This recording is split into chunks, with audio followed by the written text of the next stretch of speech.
Hi guys, today I'm going to continue with finishing up the sleeve, and hopefully I'm gonna finish the whole shirt. And of course I need to attach a sleeve placket and a cuff, and of course I don't have a regular cuff. I have a kind of a complicated experimental cuff, but we'll get to it when I'm gonna go into the cuff portion.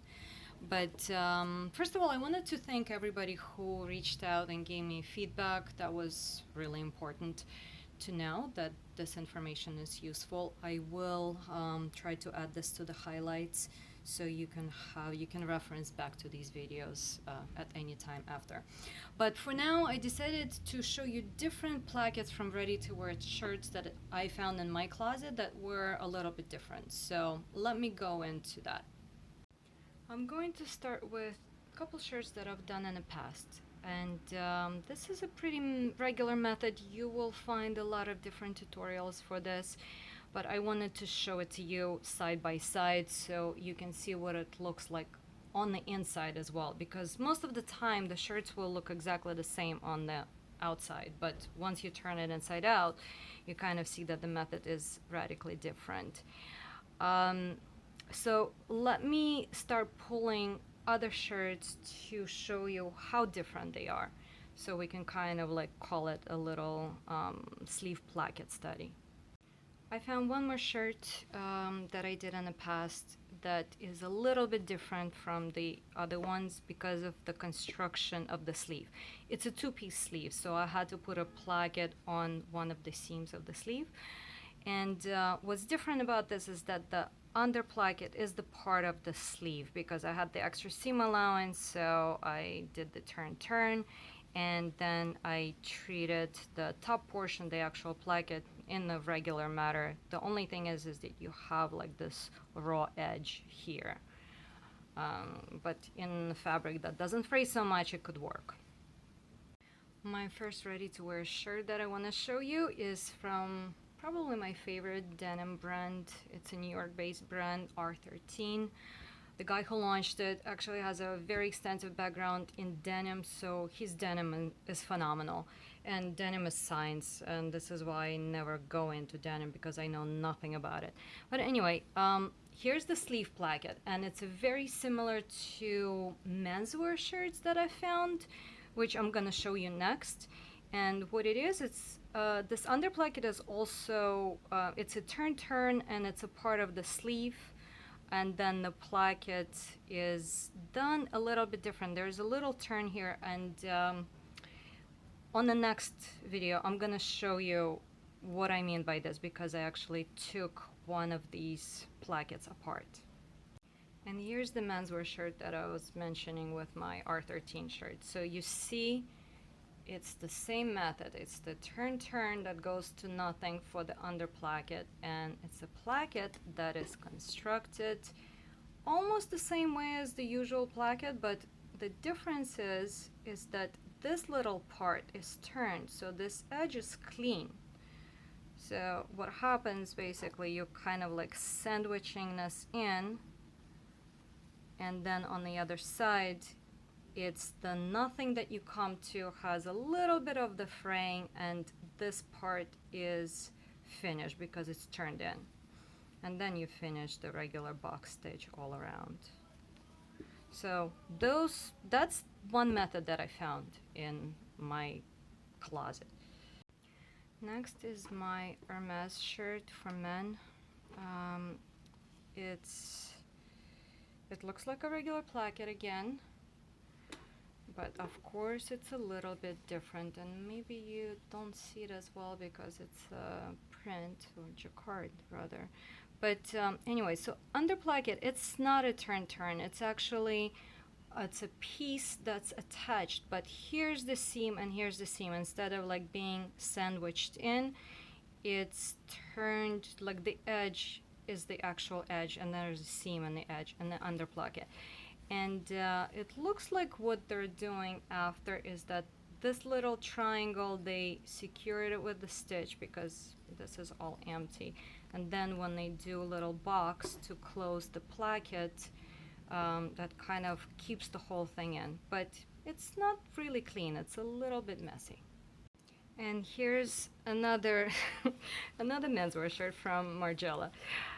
Apparently, I really like menswear. Um, Now, this one is really different. It doesn't even look the same from the outside. And here's what it is. So you do have an under placket, but just like an Hermes shirt, this is the seam and this is the seam. So the seam is on the edge. It's the same thing for the placket, not the under placket, the placket. So this is the seam, and this is why you don't see any stitching here. But what you'll see, what's really different about the shirt is that they form another pleat that goes into the placket. So this, maybe I need to kind of play around with this and figure out how it's done, because it's super interesting to me. My sleeve plackets are finished. This is what it looks like from the inside, but we covered all of this. And now I'm gonna move on to my cuff. And here I wanted to experiment with a different construction. So it's going to be a double cuff. This is kind of what it looks like. I was trying to figure out how I'm gonna do construction. So it's a good idea to play around with paper. This is going to be the inside portion that's gonna be like set, where I'm gonna sandwich my sleeve in, right? And this is where I have to kind of think about how to attach this, because this would have to be, this has to be a finished edge. This part is gonna be all finished and attached probably to just one side. So I have to play around with this, but it might be an interesting cuff. One more thing about this cuff is a shout out to my brother-in-law who lives in LA, and he has this amazing embroidery machine, and he indulged me with the font and playing around, and I kind of like always really like this sword.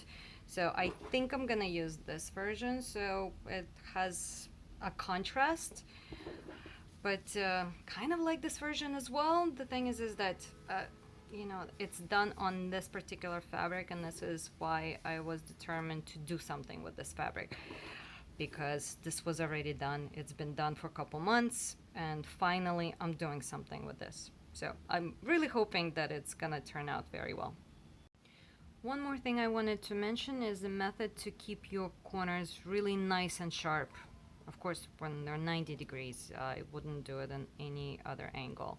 So for example, I need to close this corner, and I'm gonna close the corner up here and a corner up here. So what I'm gonna do first for this part, closing this corner, I am going to do first stitch up here, then I'm gonna turn both of the seam allowances in, lay it flat. It's gonna be on the edge of that stitch line. And then I'm gonna do a stitch up here. What's gonna happen when you're turning this cuff around, the seam allowance is going to keep that corner 90 degrees. And here I have part of the cuff now. Like, imagine if this was the whole thing, then you would have exactly the same thing on the other side. And I'm gonna try to set the whole color in one shot. So here's another thing I'm doing, very similar to that corner. So before, wait a minute, how does that go? Like this. So when you do that stitch as well, I turn the seam allowances that will be set to the sleeve, both of them to one side, and I gave it a stitch. So when I turned it around, I have both seam allowances facing down. I mean, you have to press it down, of course, and I wanted to make sure that would line up exactly, because I'm going to be stitching blindly on one side. My cuffs are ready to go. So here it's a double cuff, as I said before. It's held by pins right now, especially this part, because this is what's happening here. It's gonna act like a regular cuff up here, and at the end I'm gonna just do a stitch and hold it all in place. And of course I'm gonna show you how I'm gonna style it a little later, but basically this is kind of like a regular part of the cuff. This goes around. Maybe I'm gonna put it on the angle so it's a bit more interesting. Also you can button it to the placket, but anyway, we'll go over this once it's finished. I'm gonna continue on with my sleeve, and now I'm gonna use a flat felt seam to put these two edges together, just because it gives us a really nice clean finish. Now I'm probably gonna iron it by eye, the 1/4 inch, but whenever you're not sure if you want a little bit of help, use the bend roll, like the same technique that I used in the curve facing. This is super easy, and by the way, if you have slippery fabric, this tool is amazing for this. You really get that uniform 1/4 inch or 3/16 or 1/8, whatever you need, using this bend roll. Flat felt seams. I just finished one sleeve, and let me show you how I got to this point. So this is your face side of the fabric. Kind of enclosing this in, I pre-pressed the 1/4 inch seam allowance. Then you basically butt this edge into that pressed edge of the seam allowance, and I'm gonna give it a 1/4 stitch all the way down. So it's a 1/4 from this edge, or 1/2 inch from this edge. You're gonna put the stitch in, then you're gonna turn this and close it up here. That encloses the whole thing, and then you get with this finish on the wrong side, and this is the finish on the right side. I am now setting the cuff, or the sleeve, into the cuff rather, and I've pinned it in place as well. I'm gonna just try to do one stitch, and that's it. The other reason you want to check how your cuff aligns with the sleeve is just, even if the pattern is correct, you might be taking in, you know, a little bit more, a little bit less with your seam allowances on the sleeve or on the shirt, and it's gonna either not align, or you're gonna have an extra or deficit somewhere. And if you have these pleats, you can either take in or take out that extra or deficit from. So it's a good thing to check before you start, you know, putting it together. My cuff is set, and it's not a bad method, I have to say. I caught everything on the back as well. This seam is, I mean, I caught everything, but maybe because I was setting a lot of things in, and it was harder to be more precise with these two seams aligning together than this, but good result.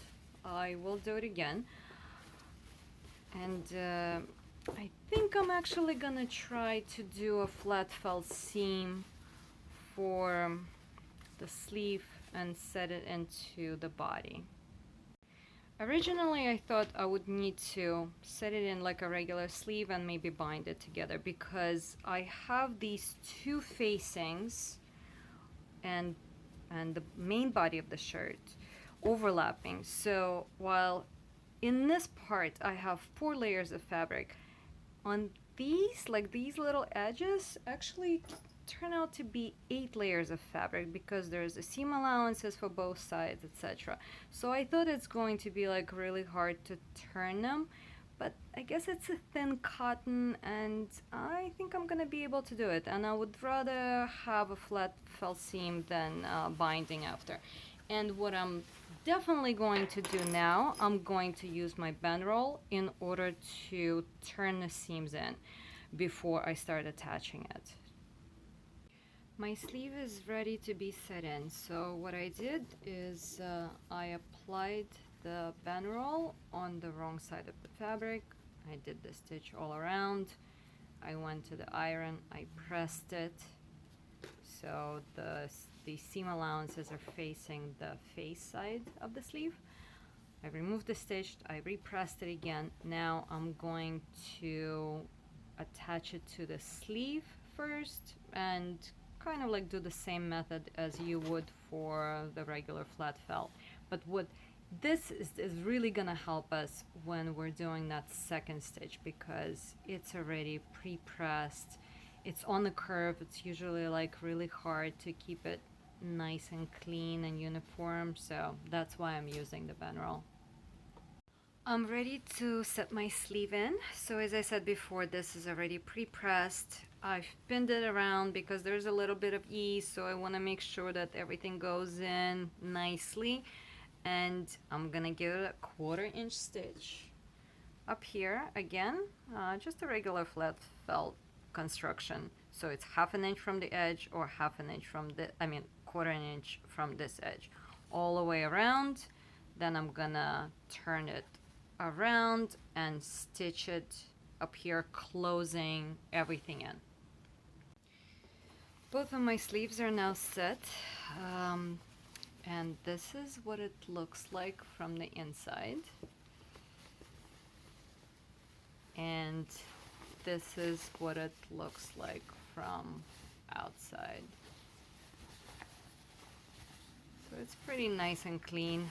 It's a little bit easier than binding, like setting the sleeve on the binding. It's not the easiest thing to do because you're setting seam allowances that are longer because it's on a curve into something that is shorter. So there's a little bit of ease going on. But at the end, it's still a much cleaner and nicer result, even though you'll see like some puckering here and there. You don't see it on the other side, which is the main side. And here's the final result. We kind of have a regular white shirt, but it has all of these little details. The flyaway back, if you want to. You have the double cuff, and what I wanted to show you before, for example, like I have to make a buttonhole here, so it will act like a regular cuff. You would button it here. But now this part would also be set, for example, on the cuff, but it can also be buttoned up here. So I'm gonna make a buttonhole here, I'm gonna set a button on the placket, and if I'm gonna set it up here, then it kind of gives you another interesting look for the shirt, just something different. And it's only on one side. The other side is just a regular plain white shirt. Anyway, so I'm happy with the result, considering that I'm not in love with this fabric, but next time I will use something more interesting. And thank you for watching. Of course, thank you for your feedback, and let me know if you like this format. I might do a few other projects. It does take much longer for me to finish them, but if it's useful for you, I will do that.